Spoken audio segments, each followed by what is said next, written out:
Welcome to The Favorites, the podcast presented by Bet365. We are part of the Action Network. Today is our Week 17 Tuesday NFL episode. I am Chad Millman, Chief Content Officer of the Action Network.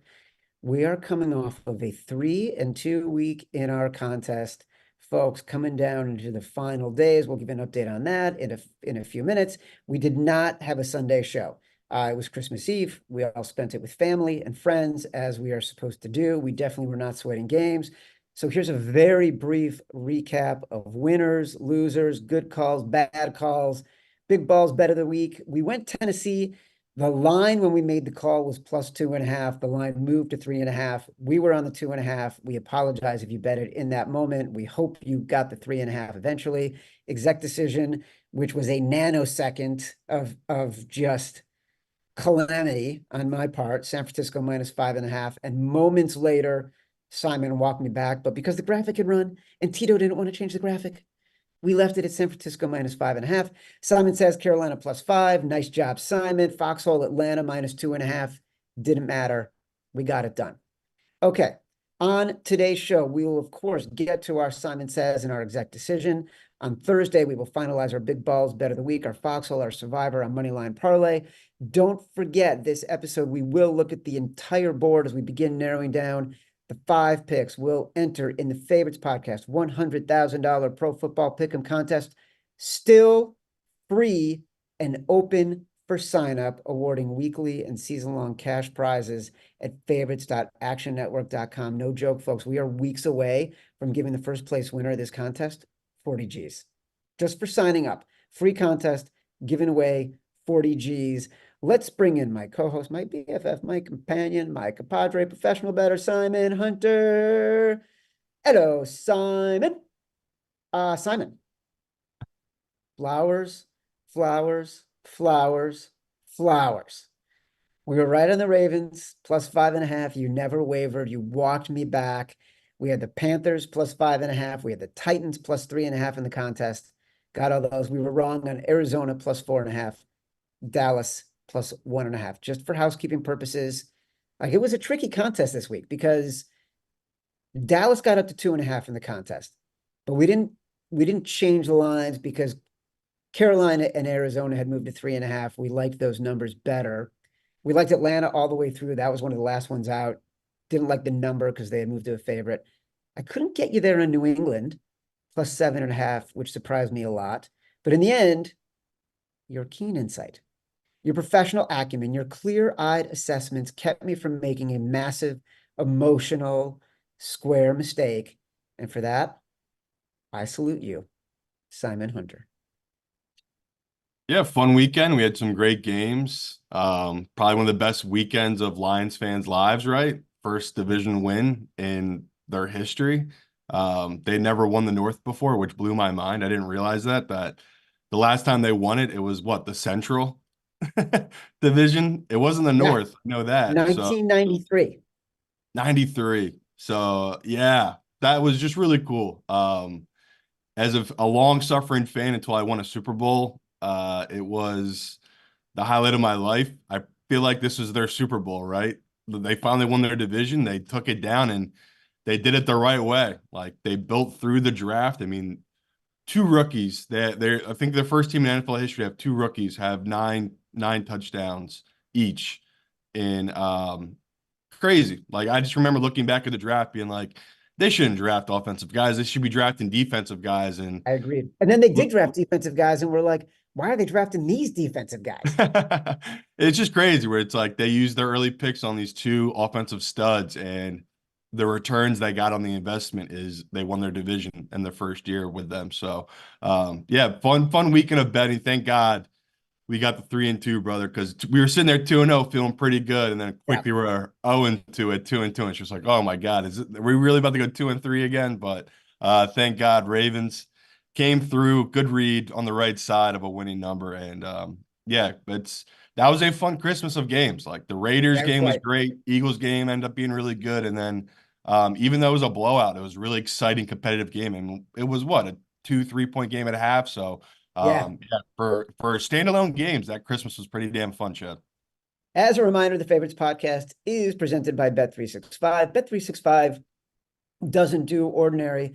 That's why you get more boosts with them than with anyone else. Every day, they power up the odds on hundreds of bets to give you a chance to win more. Bet365 boosts specific markets, your winnings, and even parlays. And they don't stop there. Keep an eye out for their biggest and best odds with the incredible Super Boosts.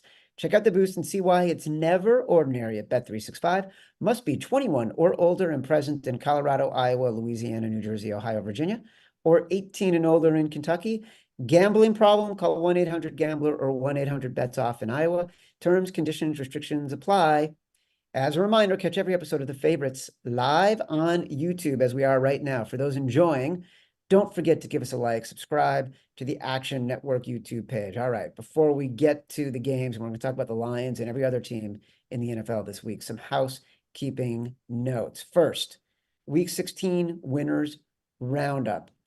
Through 16 weeks, Simon, you and I, 46 and 34 in the contest, 12 games over 500, good for 351st place.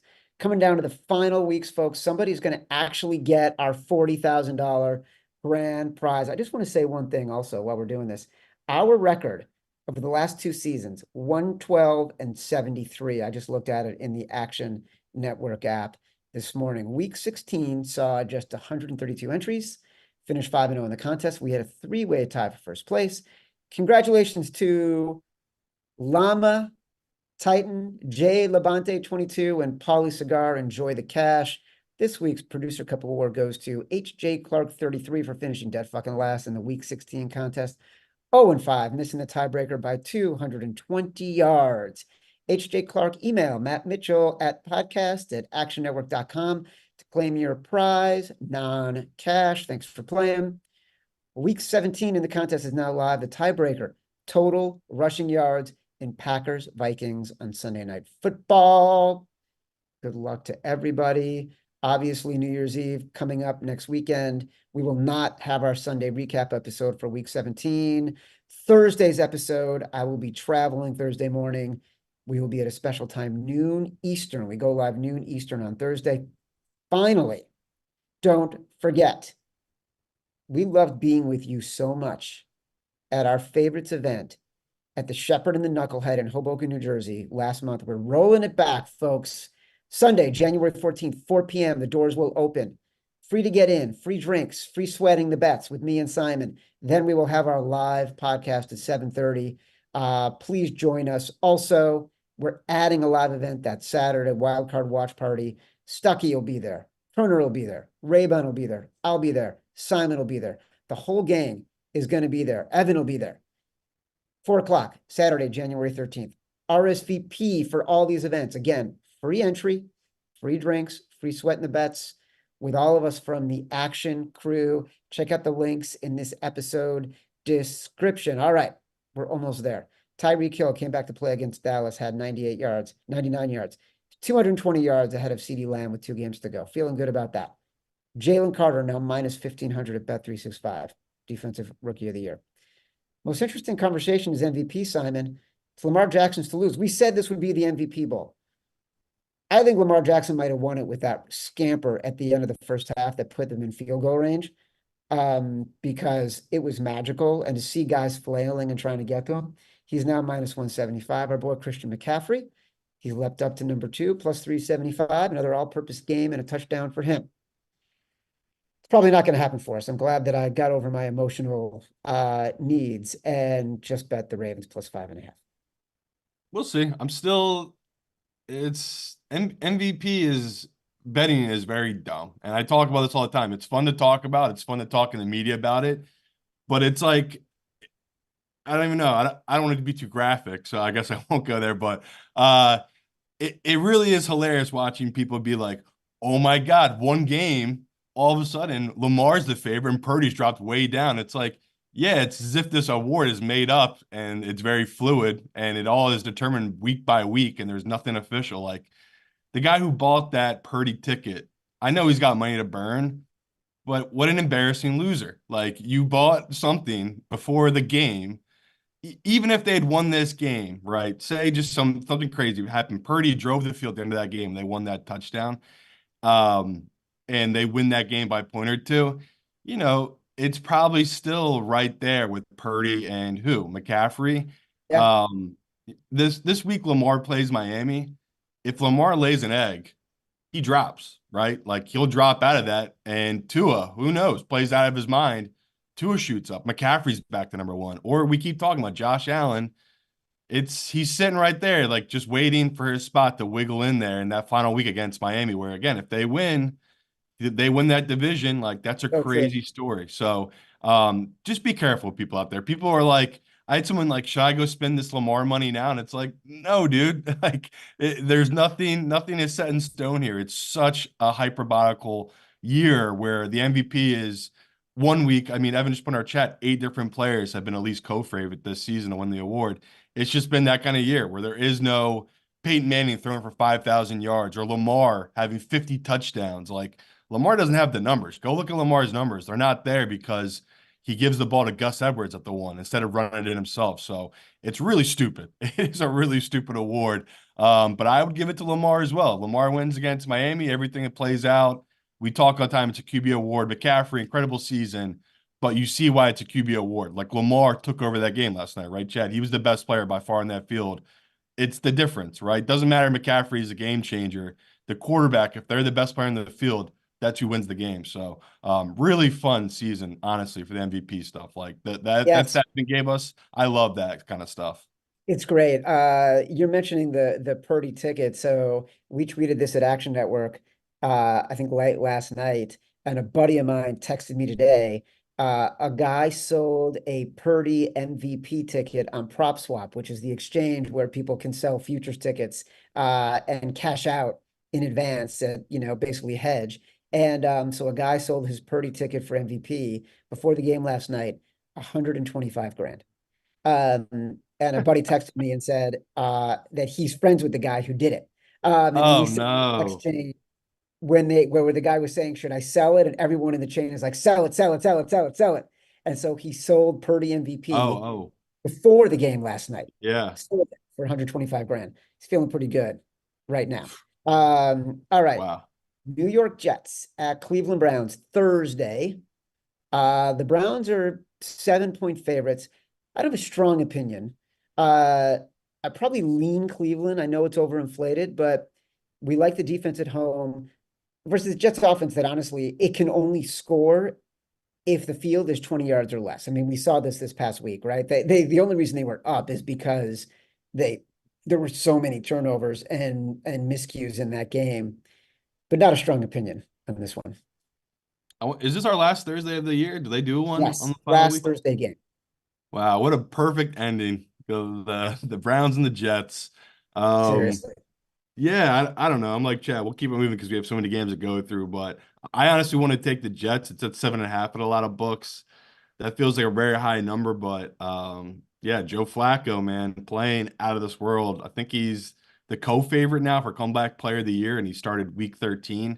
Just an all-time story. Like the Browns, I would love for them to win a Super Bowl with Joe Flacco as the quarterback. It would be the coolest story ever, but their whole team's dead. Like they have so many injuries.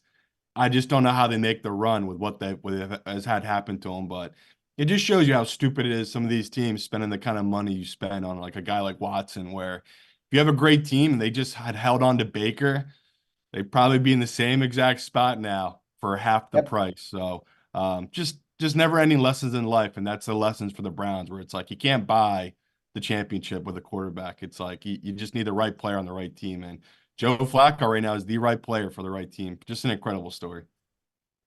Well, it'd be great if they ended up playing the Detroit Lions in the Super Bowl, who are 6-point underdogs on Saturday. Last week, our first instinct was Detroit. And I think we got talked out of it by the wise guys. And we were worried Yeah. about Detroit. We were worried about Detroit. They were on the road against a blitz happy team. We totally got lost in the details here because at the end of the day, Detroit indoors, that entire offense is healthy. When it is healthy, it is awesome. I honestly regretted every second of that game on Sunday that we didn't take them. Now, Dallas is desperate. Detroit is still playing for seeding. I don't see Dan Campbell pulling his foot off the gas. And this feels like just an unusually big number. Yeah, but that's the human element, right? It's they just won their division. I mean, you got Goff crying I to the know. reporter after the words. It's like you have to bet Dallas here. I mean, come on. It's like I don't want to do it. I'm pissed at Dallas. They fucking choked. Dak choked. A fullback sneak at the one. Like On Pollard a can't run the fumble. ball in when it's wide open. I fucking hate this Dallas team, but we got to be professionals here. Thank God we can't play in the contest because like this is such a smash spot for Dallas. Like total letdown game for the Lions, but fucking hate Dallas. So I'm so happy we can't put this in the contest. Just do not want to touch this one, but gonna be betting Dallas. All right. This next game, I'm away, so I'm not in a place where I could legally bet. So I was making my notes yesterday on the plane, and I saw this Miami-Baltimore game. At the time, Baltimore was 3. I'm like, "Ugh, how am I not able to bet Baltimore right now? Because we were feeling good about Baltimore last night.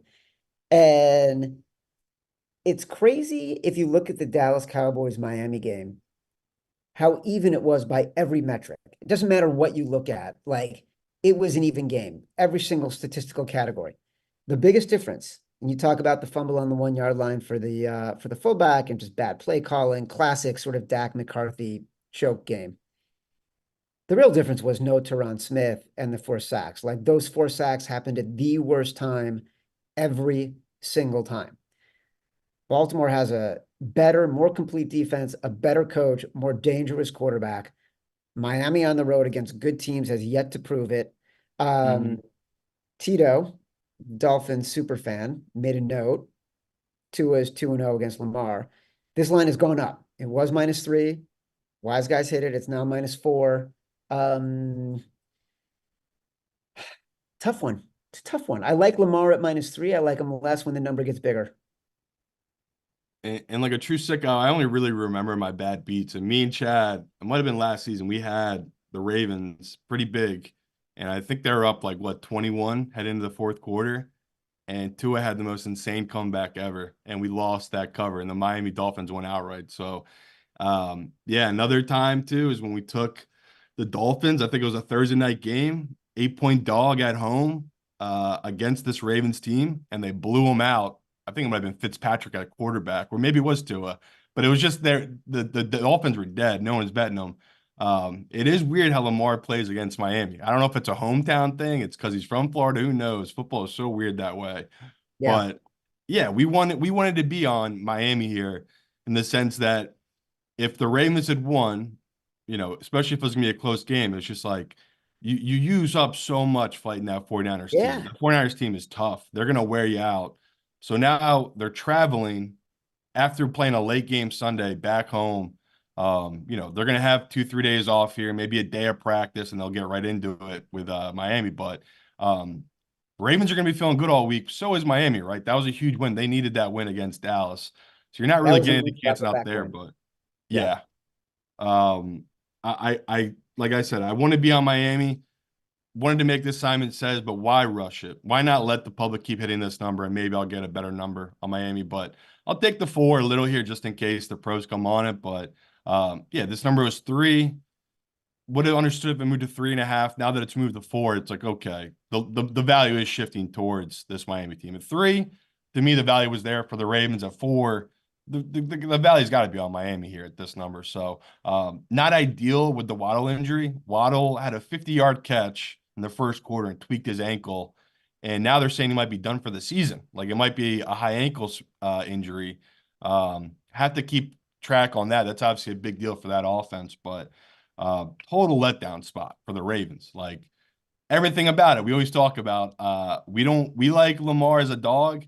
We don't like him as an over a 3-point favorite. He just has not been profitable betting that. So yeah, again, not making it Simon Says, but take Miami at the +4 just in case it does drop. But I could see this going up to 4.5, 5. And yeah, I'm not gonna overreact to a great Ravens game. The Ravens had their perfect game they could have asked for against the 49ers team. How many games have we seen this Ravens team be sloppy, Chad? Right? We've seen so many games this season where, that Pittsburgh game, that Colts game, there's so many times they've been sloppy in games where me and you have been on the other side of it, where it's like, we love Ben Lamar, but the team like that Rams a couple weeks ago, the Rams were in that game the whole way, and it's just because the Ravens kept getting opportunities, and the Rams were able to attack downfield against the secondary that had Colin Hamilton, who might be hurt and might miss this game. So again, it's just all pointing towards Miami and this offense to get right against this Ravens. But Chad put up a good point. Like, this Ravens front could give big issues to that Dolphins protection, but we'll trust McDaniels to get the scheme right this week against this Ravens team. Lamar 22-31 against the spread as a favorite of four or more. But here's the difference: as a favorite of 3 or less, or as an underdog, 21-6 against the spread. Harbaugh at 3 or less, or as an underdog, nearly 60% against the spread, 58%. So there's a clear line of demarcation here at that field goal number. And I think the more the Ravens become the favorites, and they are clearly the best team in the AFC right now, the less they've proven their ability to cover when everyone is expecting them to do what they're supposed to do. And that has mattered no matter how good the defense was. And this is a very, very good defense. But yeah, I'm with you. Now that it's gotten to 4, and now that the Ravens won last night, we got to let this thing inflate a little bit. I think that don't go ahead. Sorry, I was gonna say, just people don't overreact too, where we love Lamar and we love bet him as a dog. If they do get the 1 seed and we catch, say, Josh Allen at +3.5, +4 in Baltimore, Boom. yes. Like, don't bet their Super Bowl futures. Don't be going crazy like drinking the Kool-Aid. This is a guy that Lamar, for some reason, cannot play well in the playoffs, and we've seen that over his career. And we have a guy that, this is gonna be peak. Them heading into the playoffs, especially if they get that 1 seed, the hype is gonna be so high. And if he gets MVP, like, it's just, you're buying at such a bad price point. Just don't wake up today and think, you know what, I don't want to miss out on this. It's the Ravens. The Ravens are gonna win the AFC. This is the best team. Don't overreact. Please don't buy their futures and bet them to win the Super Bowl. Tennessee at Houston. Houston's a 3.5-point favorite. Look, CJ Stroud is expected to be back. Ryan Tannehill was truly awful. Uh, Yeah, this past week, right? their O-line is bad, man. Yeah, they're Tennessee, really terrible. I they're remember really bad. earlier in the year we talked about, I did a favorites YouTube film room exclusive on how bad their offensive line was, because I thought somebody was going to kill him. Like he just Yeah, gets pummeled, and that happened again this past week. Part of it is him, right? Like, he's not as mobile as he used to be. He's not yeah, he's making old. decisions. Like, he should have gotten rid of the ball. Like, at the end of the game, they had chances to get down there and tie it. I know we bake on Vrabel, but this is not a good spot for him or his team. A defense that could not stop Geno in the fourth quarter completely blew this game. Here's the reason why we do back Vrabel. Home faves in the division since 2015, 45%. Last 5 years, 43%. Got a lot of home faves. We got 5 home favorites in the division this week. This game is one of them.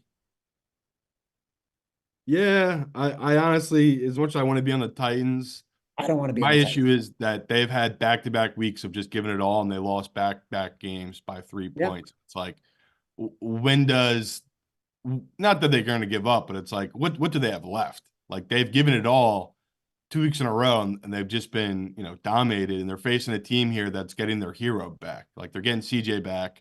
The fear is what damage has happened to CJ, in the sense of, it's weird when you miss a couple games, especially when you have a head injury and you kind of don't feel the same. You've lost your rhythm a little bit and you're coming back into it. So I want to be all over this number, just a little hesitant to it. Want to read more from beat writers, see how CJ looks in practice and things like that. But just a little hesitant, just because it is an injury to his head and he's coming back from it. An injury that took over 2 weeks. He missed 2 games because of it. Like, that's really serious compared to, most times they force these guys in, especially the quarterbacks, right? Yeah, Unless it's really serious, they're going to sit him out. So that's the fear here, is that, should it be an injury that he probably should just sit out the rest of the season? Yes, it could be. but he's not because they're trying to meet in the playoffs. Like that's a huge deal, especially for a young team like this to make it into the playoffs and build off of that going into next year. So can't fault them for getting him back in there. Can't fault him for getting his own way back in there. And I just don't know if I trust the number because of all those surrounding issues right now, Chad.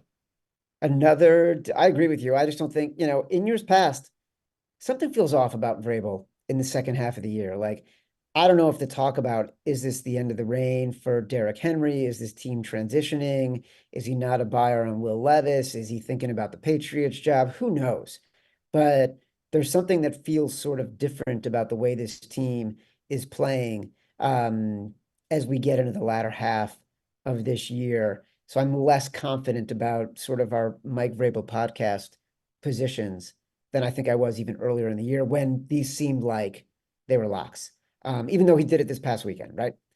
Uh, Another division home favorite, New England at Buffalo. Buffalo is minus 12. I said in the intro, I'm surprised. I mentioned we didn't get to chat before we put in the picks. We were just busy for the holidays, but we were texting, and I mentioned New England plus 7.5 twice. And I was surprised you didn't bite on that because it's normally a game that we'd automatically put in, but you didn't want to do it once, let alone twice. And it feels like in circumstance, like this is in situation, this is the right side for the Pats. But now I actually hate it so much more than I liked it last week. Does that make sense? I'm afraid of this Buffalo team right now. Yeah, I honestly want to take the Patriots, but I don't get why it's so big. Like we would have taken the Patriots if this was 10, right? It's weird that it's 12, 12 and a half at a lot of books. Weird line because the Bills, yeah, as good as they are, they can't stop turning the ball over. Like Cook kept putting the ball on the ground. I mean, Josh Allen for some reason can't help but throw a pick every game. It's bizarre where the Bills are really good, but they're going to keep teams in it if they just keep turning the ball over. And New England's defense, this is why, I mean, Chad hates him, but Belichick's the GOAT. Like, he's got a team playing hard for him still, even after all that 3 game run of when their defense was giving up no points and they couldn't win. Like, they just, I can't get over how good of a coach Belichick is. And it's like funny because he's such like the dinosaur style of like that clip of Bailey Zappi coming in and hugging, I think it was O'Brien, and then he sees like Belichick and he gives him this like real serious look and like shakes his hand and like it's just Bill is just so old school. He is truly a dying breed where it's like there's every coach now feels like a player's coach, and he is the furthest from it. Where it's like it's crazy how this team plays for him. So I want to take it, Chad. I want to take the 12, but you're right, where it's like this is usually a spot where the Bills just blow them out, right? Especially after a huge win they just had in Yeah. Buffalo. Such a letdown spot for them against a Bills team that played really bad and had a lucky win against the Chargers. Is it back-to-back weeks? They're just going to totally lay an egg. The Bills, like that's what happened last week, right? The Bills just laid a total egg. That's why the game was close. So, Yeah, like uh, situationally, that's what I'm thinking about, right? Like yeah, division favorites, bad spot. But the Bills had their trap game. Their trap game was traveling to LA, playing a backup quarterback in a dead yeah, cat situation against the Chargers. They needed to win this game desperately. It was an ugly, challenging game. They won it. The Pats just got their emotional win. So now we've got Buffalo going back, a clearly superior team in terms of talent. yeah, It just feels like they could run them over. yeah. Just scared of betting that big of a number on a Bills team that loves to turn the ball over. Los Angeles Rams, who we love at the New York Giants, this line's moved, which is interesting to me. The Rams have been exactly the team that we've loved all season, the past several weeks. You were all over them before the season began. Won 5 of their past 6 games. Their only loss, that squeaker to the Ravens. We were on the Rams. They are now the Ravens, who have proven themselves to be probably the best team in the league. Um, we've talked about the return of Cooper Kupp, but it's really Kyron Williams. He's been the difference maker as he was early in the year. Uh, I don't, this number's moved. Went from 6.5 to 6. It's a little surprising to me. because the things that you think would give the Giants an advantage and make the wise guys like the Giants do not exist. Their rush defense is terrible. Before this weekend, they were one of 4 teams to have given up 2,000 yards rushing already this year. Um, and that's what the Rams are going to do. They're going to have Kyron Williams just run, run, run and make it open for everybody else. So this Rams team feels juggernautish right now, but it's a bad number and a bad spot. So I'm torn, Simon Hunter. Simon says, take the New York Giants. Wow. Let's go, baby. Yeah, the reason this number's moved is because I've just been hammering, Chad. Just a classic trap spot for this Rams team. Such a letdown spot against a team that, I mean, the public is not going to be back in this team, right? We don't know who the quarterback is going to be of the Giants, but I actually kind of like the Giants matchup defensively against this Rams team. And then offensively, I really like it because, I mean, they run everything out through the back, right? Like it's all based through Saquon. The Rams team, as good as they've played, their secondary can still be torched, right? And we've seen this team and the Giants be, 2 yards in a cloud of dust, or they just throw bombs. It doesn't matter if it's DeVito or if they're bringing Tyrod Taylor, they're going to attack down the field. So this is a matchup where, this is going to be our money line round robin. Every teaser, everything, just like last week with the 49ers, this is the same thing this week with the Rams. Like everyone's going to be all over this team, all their teasers. It's just feels like a little bit of a sucker bet. And again, we might be right on these ones, but it's like you bet this spot on the Giants long term. This is a 60% winner. Like this is just something you play time and time again, and it's going to win long term. And it's just such a letdown spot for this Rams team because guess what they have after this game? The 49ers. And it's just such a clear look ahead where it's like, yeah, this matters. They need to win this, right? They want to be a higher seed in the playoffs, whatever. They're thinking about that 49ers game. Like that's a big deal to this team and this offense with, McVay has been the little brother to Shanahan. Like it's just the way their relationship's been. So I love it. I really do. I love that this number I thought was going to get to 7. But like you said, Chad, it's like the pros came in, they hit it down. I joined them. It's just like as soon as I saw this number, it was 6.5. It's like, okay, this number is way too high. This should be closer to 4.5, 4.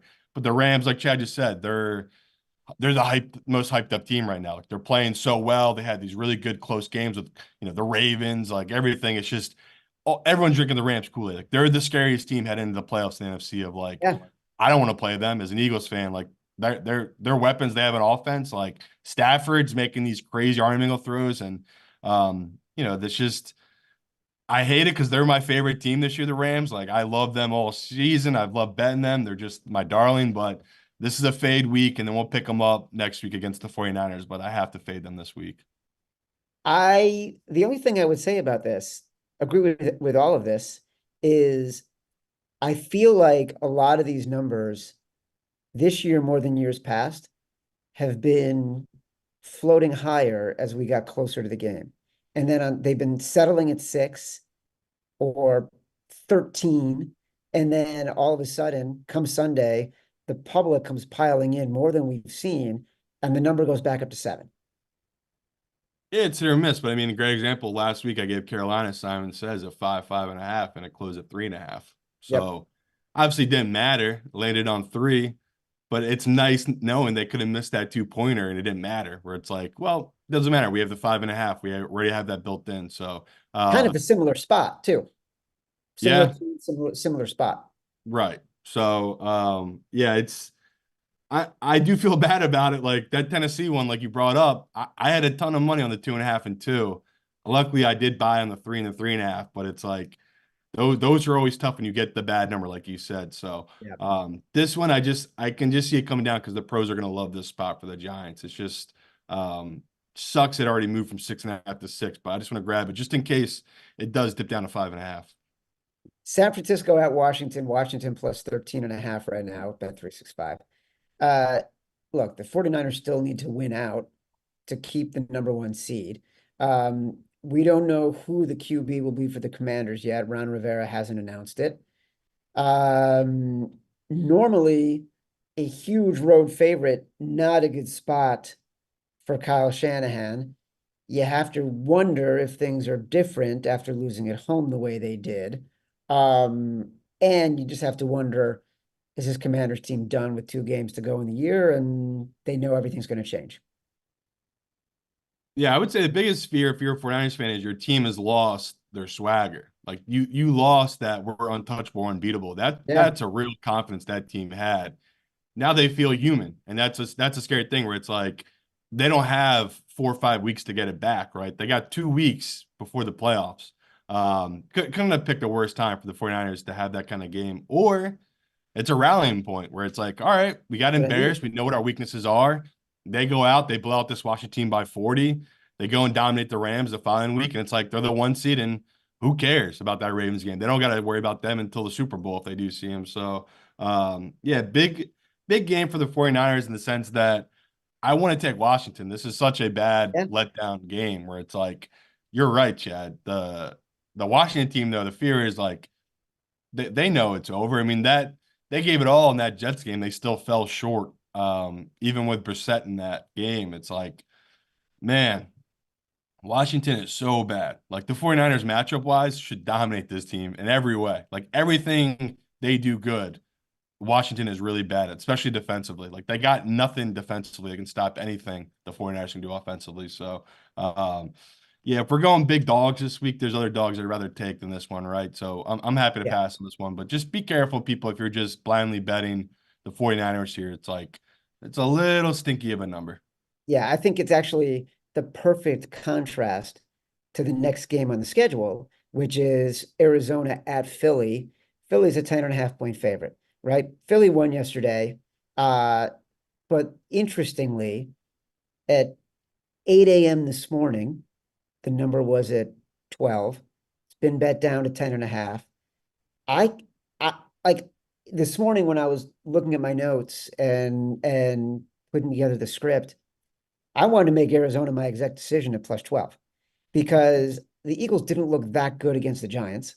That fumble to start the second half, the turnover for a touchdown. Um, I feel like Arizona is undervalued after the Bears loss.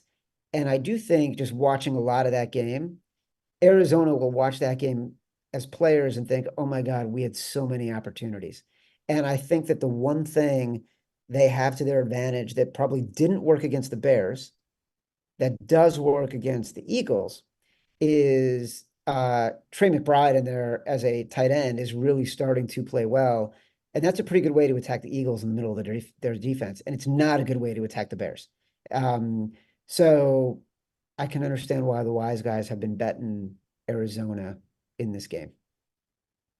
Yeah, it feels like Eagles are just like the Bills, where it's like, yeah, they got a ton of talent, but they can't stop turning the ball over. And the Yeah. Eagles easily should have blew the Giants out, and they had some really stupid fumble to start the second half with their own guys running into each other, and then the Hurts pick six. Yeah, the pick six. Um, it's just, is it bad luck, or these teams just are what they are? Like, are the Bills and the Eagles the same team, where it's like tons of talent, but they play sloppy and they turn the ball over, and that's what's going to burn them once they get to the playoffs? And that's what it feels to this Eagles team. It's like, God, Well, we're going to talk about it with the Chiefs too. Like you watch against the Raiders, I think they are what they are at this point.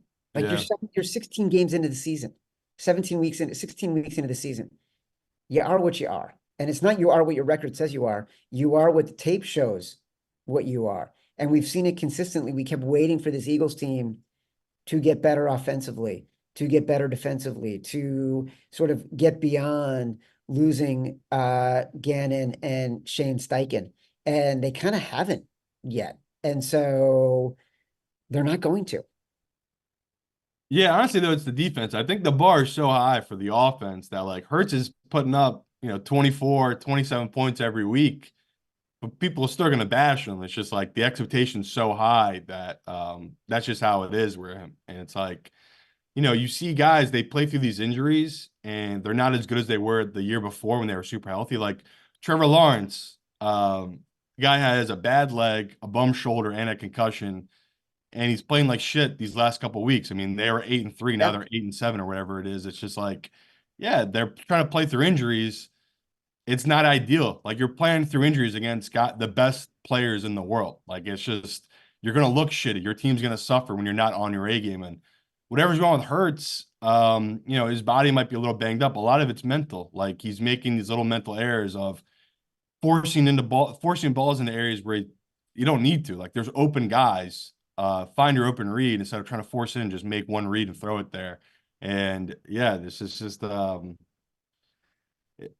with you on it where it's like I like the Cardinals. The fear is the Eagles are like the souped up version of the Bears. Like what the Bears do offensively with Fields being able to scramble, that's what Hurts can do as well. And that's what you saw like Arizona, Yeah.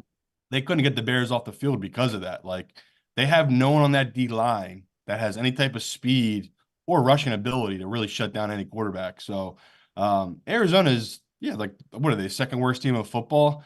They've earned it. They are dog shit on defense, and their offense is all Kyler and Connors, right? Like if they don't have Yeah. a running game, they're kind of dead. And the Eagles, that's one thing they can do well, stop a running game, but you can pass on them. So your love of the Cardinals here is warranted just because, just like the Bills, it's like if the Eagles turn the ball over 2 or 3 times, Cardinals are easily going to cover this number. Like you're just going to give them short fields and put Kyler in the position to score and attack this bad secondary. So I understand you want to make it your exact decision. I wouldn't hate if you did. It's just it's a Oh spot we're no. probably going to have to play the Cardinals.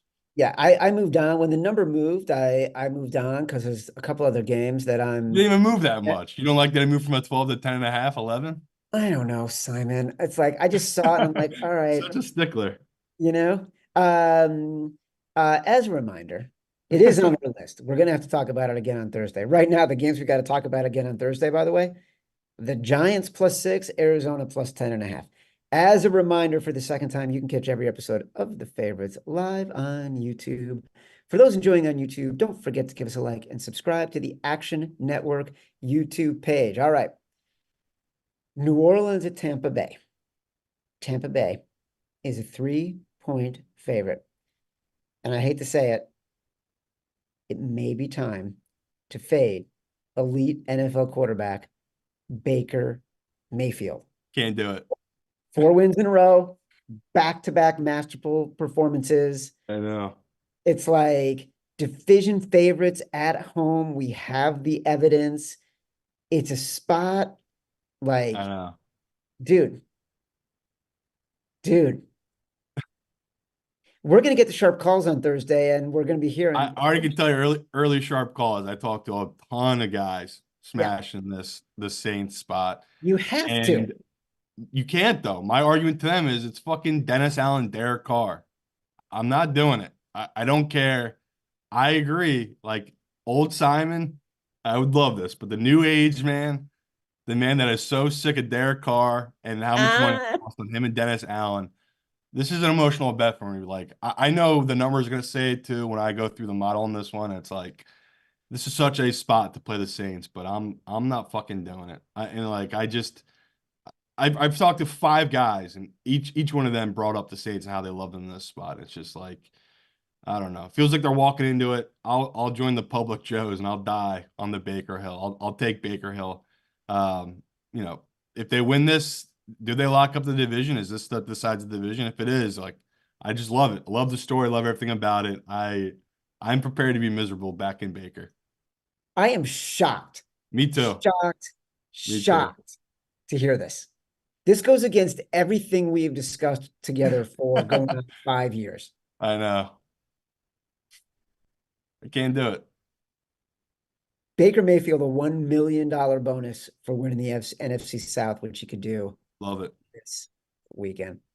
I don't know. I don't know. I know. Because on Thursday, this could end up being the foxhole. Same. uh, Jackson. I Jacksonville. just know I'm gonna get a lot of calls with the Saints. I just feel like I'm not gonna budge. I can't do it. It's like Detroit last week. I was on Detroit. I knew Detroit. I got bullied fucking all week. Just a lot of shit talking to me. It's like, how you back in Detroit here? They always lose in this spot. Every now and then, people, we see history, and I'm gonna back Baker and seeing something crazier. I can't believe we're in this spot where Baker might win the South. Yeah, but Detroit to me actually made more sense last week, and I'm bummed that we did get bullied off of Detroit because, like, it basically was any of the circumstances that we worry about with Jared Goff didn't exist.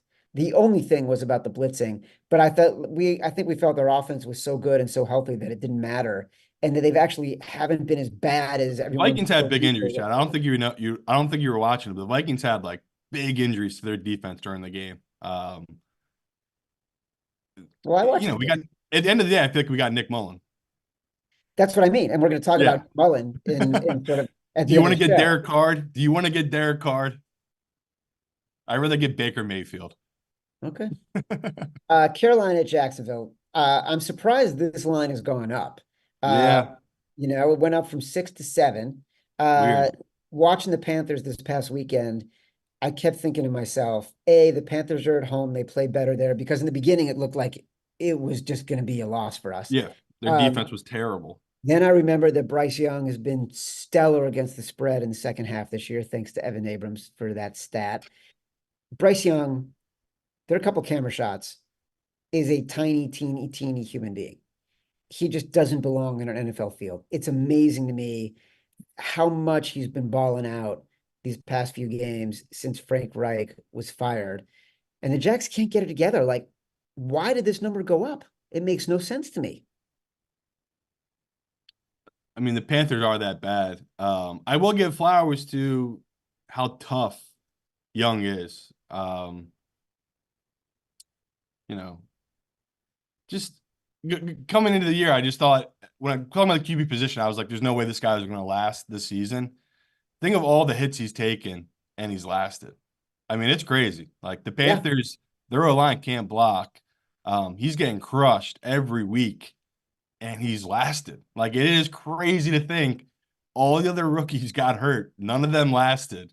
He, the smallest one, has lasted this whole season. Pretty incredible. Like that guy is obviously tough as shit. He's a gamer.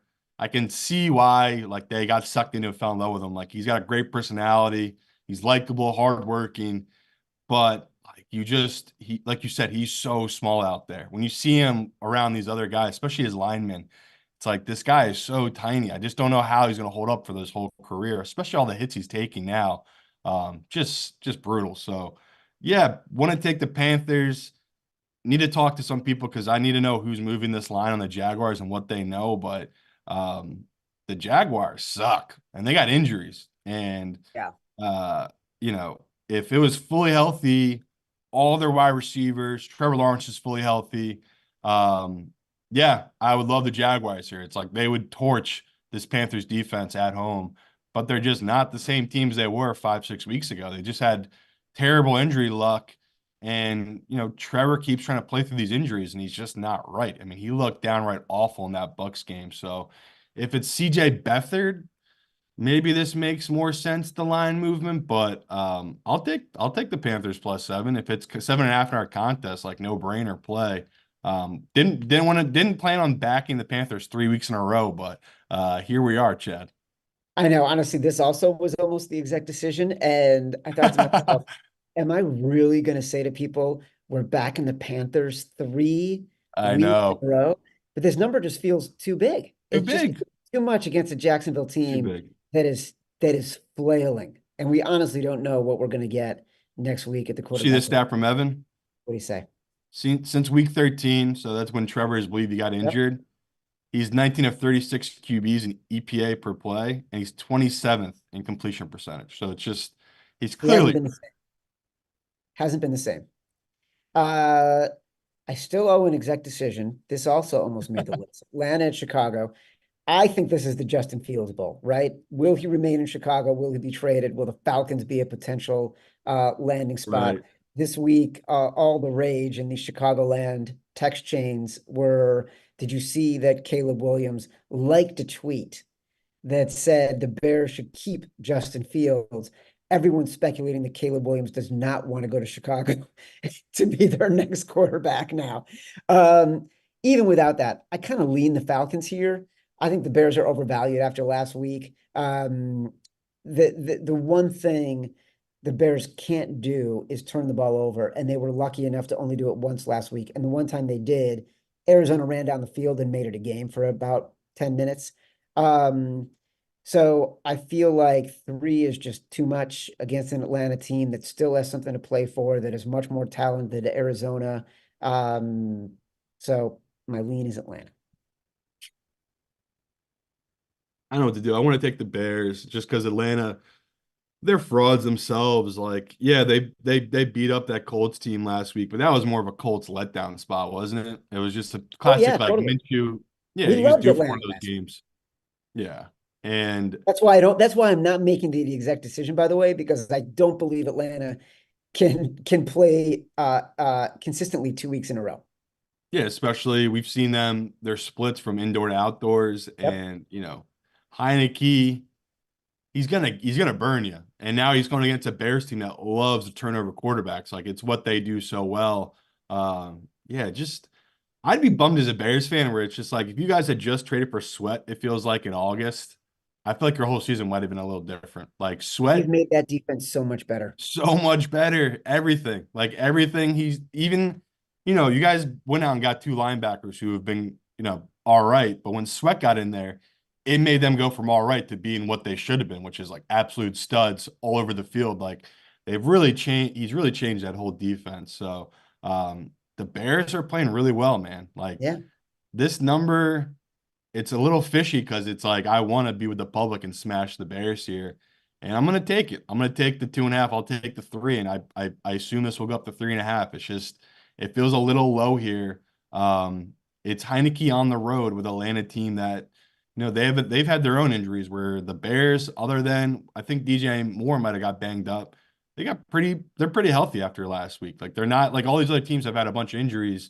The Bears really haven't had those major injuries across their team these last couple of weeks. So yeah, the Bears. I'm buying high. Like this is as high as it You gets, are probably, buying right? Like very high on the very Bears high. right now. What is going on with you? I know. Are you I'm full just of like riding the holiday waves, eggnog? brother.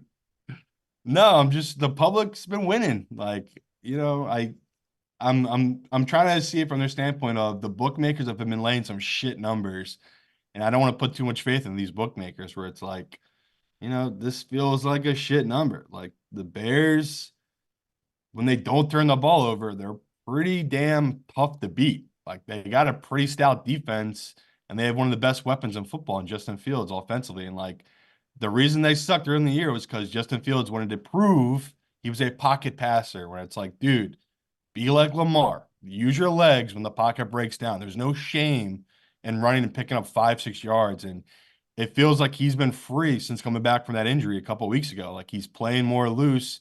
He's running the ball instead of just staying in the pocket taking stupid sacks, which he did from week 1 through 6. Yeah. So yeah, I can't believe it. I'm joining the public and on another one. I'll buy the Bears here. It's so interesting. That's 2 seasons in a row, by the way, where last season they had a terrible loss to the Commanders, went into the bye. After the bye, it seemed like Luke Getsy and the offensive staff saw what the Eagles were doing with Jalen Hurts and tried to mimic that with Justin Fields. And then the Bears were great. Not great, but like performed better in the second half. This is how low the expectations are. If the Bears are competitive, I even was saying I think they won one game in the second if the half of Bears are last year. That's why I competitive, love you, Chad. if they lose 10 in a row, that's still optimistic for Bears fans. And this year, the same thing. Like they came into the season with high expectations. He doesn't play well. He's making a lot of turnovers, gets injured, comes back, and they start using him in a more natural way that plays to his skill set. And this year they are winning. I'm away with both of my kids right now, my wife, and this morning one of my kids said to me, they were doing a draft of the worst teams in the NFL, and he said, "Can you name 5 teams worse than the Bears?" And I think I could. Yeah, easy. That's how bad it's gotten. It's like the Bears aren't even the worst team anymore. Stat from Evan, best defenses since week 9. The Vegas Raiders, the Chicago Bears, and Cleveland. So Well, Chicago's defense, man, they've been legit yeah, since no, I getting agree. sweat. I totally agree. Las Vegas at Indy, speaking of Raiders, Indy is the 3-point favorite. I just don't trust this Vegas team. And I know they No, won the game against the no, Chiefs. no. You Like, gotta take Colts here. Don't even think about it. We don't even need to break this one down. Keep it simple, stupid. Take the Colts. Who cares if it's Joe Public? Um, Vegas had 2 touchdowns from their defense, and their quarterback didn't have a completion after the first quarter, and they still blew out the Chiefs. Yes, fade Vegas. We'll take the Colts here. Pittsburgh at Seattle. Seattle minus 3.5. Both teams overvalued in this spot. I don't love Geno against this defense. I don't love Rudolph on the road after last week. I have Yeah. no vision for this game. No, I like Seattle. Like I love what I've seen from them the last 2 weeks. Incredible comeback win again from Geno, where I didn't think he was going to do it. I thought he was going to be in his own head. Tennessee's defense had played really well, and he did it, man. Like that was crazy. Like back-to-back winning drives from 2 different quarterbacks on a team. That's pretty damn special. Like again, this year has been so weird. We've had these incredible moments, and that's another one where it's like Seattle, they're a feisty team. If they're going to ride this high into the playoffs, we all know they're not that good. We all know their weaknesses they have and how inconsistent this team is. But Yeah. yeah, the Pittsburgh Steelers, Mason Rudolph, he is not good. Like No. this man, they've had on their team for what feels like 10 years, but it's probably only been 3 or 4 years. But he's been there forever, and there's a reason they keep him at third and fourth string. There's a reason that they paid a joke of a quarterback in Mitch Trubisky a shit ton of money because they didn't trust Mason Rudolph. And yeah, he had a good game. You really want to bet on him having back-to-back good games? Now on the road, facing that 12th man in Seattle, having to have a silent count the entire game? No, don't do it to yourself. Do not buy the 3.5. Take the minus 3.5. Don't let the hook scare you off. I'll back another home favorite in Seattle here. I'm looking at our list. Like, what a contrast of completely sharp plays and totally square plays right now. In the Giants, They're all sharp. You'll come around on them. Arizona. I put down New Orleans +3. But then We're not fucking putting New Orleans +3. Carolina +7. Then the Colts -3. Seattle -3.5. Maybe I'll put the Bears in there just to have a Yeah, it's fun. Why not? Chargers at Denver. Denver's 5.5 right now. If there was a time I would want to back Sean Payton, it's in this spot. Like tiny little chance off of an embarrassing loss in which his team was Yeah. outplayed. He was outcoached. They gave away all the momentum they had built up in the middle of the season. The Chargers had their dead cat bounce, right? They were at home against Buffalo. They had their shot, almost pulled it off. I don't like the number. I don't like the fact that the division favorites play so badly against the spread the past decade, the past 5 years. But I do like the Broncos in this spot. Yeah, and shockingly, somehow the Broncos are still fighting for their division, right? What I It's mean, pretty crazy to think. One of the dumber bets I've ever made might actually hit because the Chiefs have just been an absolute train wreck this season. But yeah, Chad's right. Like I wanted to be on the Chargers, but can't get there. no. And the numbers just shouldn't be this low. If it was 7.5, like the Patriots number, Yeah. I'd get there. But at 5, it feels like the value is on this Denver team that, you know, like Chad said, they're just a team that can't stop shooting themselves in the foot. Like they'd be probably 10, 11 wins by now if they just didn't make so many stupid mistakes all season. So, yeah, scary betting on a Denver team at this big of a number, but it's even worse back in a Chargers team coming off last week where it's just they're overvalued. Like this number should not be this low just because the Chargers had a bunch of turnover luck against the Bills team. So I'm with you, Chad. I'll back Denver here. Speaking of Chargers, speaking of Chiefs, Cincinnati is now a 7-point underdog on the road at Kansas City. The number opened at 8, moved down to 7.5. Even in the last couple hours, it's moved from 7.5 to 7. So lines are Yeah. moving. Look, the Raiders won this game because of their pass rush. Aiden O'Connell, I don't think he completed a second half pass. Had less than actually, he might have completed a pass after the first quarter. Ev, if you want to confirm that, certainly the second half had less than 65 yards passing. Like, I, Mahomes, when he had his full complement of receivers and wasn't basically teaching them rudimentary skills, when Travis Kelce wasn't playing, was playing at like his peak Travis Kelce level, Patrick Mahomes as a favorite of more than a field goal was under 500. Now he's not getting any of those things. And now we're talking about Taylor Swift curses. So this team's in trouble. Not like not going to make the playoffs kind of trouble, but they're trying to figure out who they are offensively. Yeah, a great Evan stat I saw. This is where you can't take too much away from divisional games. I try not to react to divisional games. Patrick Mahomes' career loss is a double-digit favorite. He has won against all their teams, so he's 21-1. Against the Raiders, he has 2. He's 3-2 as a double-digit favorite in his career, straight up. So it's crazy, it's bizarre, but that's how these divisional games are for some teams, right? Some teams just match up well and have other teams' numbers, and that Max Crosby thing with Mahomes is real. Like, I don't Yeah. know if you remember that NFL doc when they did it Oh, with the yeah. QB, like that was real beef. And every play you watch, Crosby, anytime he touches them, every little thing, he's just always bugging them all game.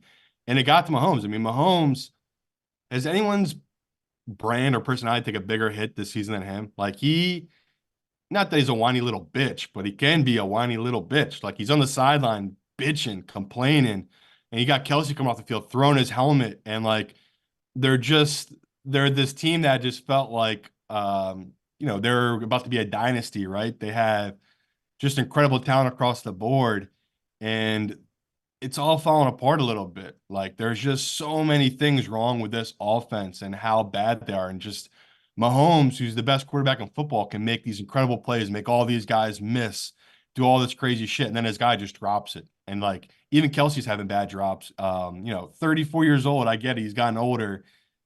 I don't know if that's what's the blame here. Like, I don't know if you can just blame his age because he is getting open, but he's having bad drops where he's doing like little stupid plays that's just not very Kelsey type. So, all the doubt, everything being said about this Chiefs team is warranted right now. They're just something's off, and everyone knows something's off. And it's the same thing with like the Eagles. Like something's just off about that Eagles team. It feels the same with this Chiefs team where it's like we keep waiting for them to get into form and be that team that, you know, it's still scary to have to play them in the playoffs, but it's not what it used to be, where it's like you're not dreaded all week, where it's like, yeah, you're a little scared of playing them. It's Mahomes still, but like I'm not scared about this team that can't put up more than 20 points per game, right? They're just you look at these other offenses, it's just they just struggle so hard. So if you're a Chiefs fan, not that this is exactly where you want to be, but it's like you guys have never been counted out like this before in the Mahomes era. Like this is as low as it gets, right? So if you are someone that's buying them this week, I totally get it. I just can't get there. I'm assuming you want to take Cincy too, right? Like I Yes. feel like Cincy still at 7.5 is a good number. I just I can't take the Chiefs as this big of a favorite. Like you give me Mahomes as a dog or under 3, I'm back in. But at this number against this team, cannot do it. Like I'll ride with this Cincy team on the road at 7.5. Yep. A couple of things I'll say. One, we see this every year in the NFL that we've already seen how the Eagles are going to lose in the playoffs, right? It's going to be a stupid turnover at some point in a game that against a team they shouldn't lose against. We've Yeah. seen how the Chiefs are going to lose in the playoffs. It's going to be a receiver or someone else, Travis Kelsey, dropping the ball. These are concentration things. And like I don't know that they're going to get better through 2 or 3 days of practices during the week. They get better when you're practicing catching 500 balls a day. And these guys just haven't gotten to that level yet where they are able to execute in a way that the Chiefs have in the past. I disagree that Mahomes has been a little bit of a whiny bitch. I think he's confronting bigger challenges than he's ever seen, and he's so frustrated because his talent is so much greater than everybody else's, and he's doing the same things that Got to he's keep it together though. You're the leader. You can't be screaming and shouting every game on the sideline. Like, dude, come on. You see other quarterbacks doing that every week, Chad, or is it just Mahomes? What would you classify as being a whiny little bitch? also. Tom Brady used to do the same thing. Did you call Tom Brady a whiny little bitch? Yeah, every other couple of weeks, or maybe every couple of months. He's not doing it 3 weeks in a row. It's like I Every don't know. Mahomes can't quarterback, handle being on a bad team right now, and it's just the as only a guy who hater, it's doesn't fun to do it, watch. honestly, the only guy who doesn't do it is Jalen Hurts, and now he's getting tagged as not being emotional enough Oh, in that show locker me room. Josh Allen losing his fucking mind on the sideline after last week. Like Oh my God. There's I've guys that make dumb plays all the time on the Bills. I don't see Josh Allen going ape shit on the sideline. we've seen Josh Allen lose his shit on the field before. We just have. We Name told. it. Yeah, Uh, Matt Mitchell's the diehard Josh Allen guy. Tell me this season where you've seen Josh Allen screaming, waving his hands up and down the sideline in 3 weeks in a row. Yeah, Josh Josh Allen. Allen. Josh Allen gets spooked like a beautiful horse. He doesn't Yeah, scream at his teammates or the opposition. He gets frightened and scared, and then someone has to put the blinders on him and get him back into his pen. But there's, to me, then we're parsing hairs on whininess, right? Like, he complains to officials, he gets upset with other players. Like, either keep your cool or don't keep your cool. That's not it's not a spectrum in which you get to decide, all right, it's one way or the other. Simon, I want you to concentrate right now, Yes. and I want you to think very hard on this next question. Can you name the fastest growing ticketing app in the United States? Game time. That's right. It's our sponsor, Game Time. I love Game Time for two reasons. One, they sponsor this show. Number two, I actually use Game Time to buy tickets. You guys know I've already bought Game Times to buy tickets for a future UConn basketball game. They've got amazing last minute deals on all sorts of tickets, including pro and college games. I'm opening Game Time right now from where I am in a super secret location. Speaking of UConn, you can get in to see UConn women's basketball, one of the greatest teams in college basketball history, with some of the best players and one of the most exciting sports in all of sports today for less than $25 this weekend. No matter where you live, download the Game Time app, get out, have some fun this week. Go sweat your bets live and in person. You can redeem code favorites for $20 off your first purchase. Terms apply. Download the app and enter code favorites for $20 off. Last minute tickets, lowest price guaranteed. Green Bay at Minnesota. This line opened at 2. It's down to 1.5. This, Simon, is going to be the exec decision. Give me the Green Bay Packers. Wise guys are leaning this way. I'm leaning this way. The trends are leaning this way, going against home faves in the division. The Vikings offense has its moments, but you said something really important earlier. They don't have the talent at quarterback to have enough of those moments. That's my take. That's what the wise guys are thinking. I'm not afraid of the Vikings blitz against Jordan Love this season. One area where he has been really good is against the blitz. Okay. Give me Green Bay Packers. Exec decision. Yeah, I was gonna say I need to look more into full honesty, I actually haven't done this game. I haven't modeled this one yet, but give me a break. Yesterday was Christmas. Dude, you're allowed. Listen. Well, I only missed 3 games and this is one of them, but looking at this one, my initial reaction was to take the Vikings just because it's like Green Bay's defense can't stop anyone. I mean, we literally just saw Bryce Young put up his best career game of his life, and it was all in the second half, right? He did nothing the first half. It was all second half, all those numbers. All second half. Green Bay's defense has been really bad here down the stretch, and that is the fear. But I think Chad just said it. It's like if I look at the numbers and Jordan Love is all right against the blitz, this Vikings team is very beatable. I mean, they've been playing so above what they should be because they have really good coaching on the defensive side and offensive side. Just an incredible job by that whole coaching staff. Just talk all the time about how important coaching is in the NFL, how big of a difference it is between these really good teams who are consistently in the playoffs and these teams that just have to hire a new coach every 3 to 4 years, like the Chargers. It's just there's some teams that just can't get it right. The Vikings nailed it. Like, their coaching is so good, but Chad said it. Like, the talent wise, it's not there for them, and this is essentially a playoff game between these two teams, right? Like, both these teams need this game to make the playoffs. Chad's right. Like, I like Green Bay as well. If you're scared of the number, another game just like the Cowboys last week, throw it in a teaser. Like, they're giving you the 1.5, put in the 6-point teaser. Now you got Green Bay 7.5. I can't see a world where they can't at least cover 7.5 Green Bay here. Like, they're just the back door is always going to be open on this Vikings defense. Again, it's the team that's just held together with sticks and bubble gum. It's crazy. They're at this point where they can still make the playoffs, playing their 4th different quarterback this season. It is bizarre, but I like the play, Chad. I'm with you on Green Bay. Hopefully the sharp calls match up what you're saying here because I haven't talked to anyone that's backed it yet, but I'm looking in our app right now. It looks like the money is coming in on Green Bay. So Chad's probably right on this one. It probably is the professional side. I will tell you, Simon, the level of gratification I get when you agree with what I say is completely inappropriate for a man of my age and accomplishments. I should not get that much satisfaction when I feel that you genuinely agree with me, or when I feel that I am genuinely predicting exactly what you're going to say. It's totally inappropriate. I'm Uh, happy as well because like last week was a nightmare scenario where it's like I don't want to be on opposite sides and I don't want to be mean to you. But it's like when you said the 49ers, I tried to be as gentle as I could, and I just kept saying you're on the wrong side. And that's as nice as I can be. Because people know I have a little bit of mean streak in me, but I've gotten nicer over the years. Like I try to view it from all vantage points. I know that if I kill Chow with kindness, maybe he'll come around to my side rather than trying to bully me to be on my side. Oh my God, you're the best. You are the fucking best. As a reminder, the Favorites podcast is presented by Bet365. Bet365 doesn't do ordinary. That's why you get more boosts with them than with anyone else. Every day they power up the odds on hundreds of bets to give you a chance to win more. Bet365 boosts specific markets, your winnings, and even parlays. And they don't stop there. Keep an eye out for their biggest and best odds with the incredible Super Boost. Check out the boost and see why it's never ordinary at Bet365.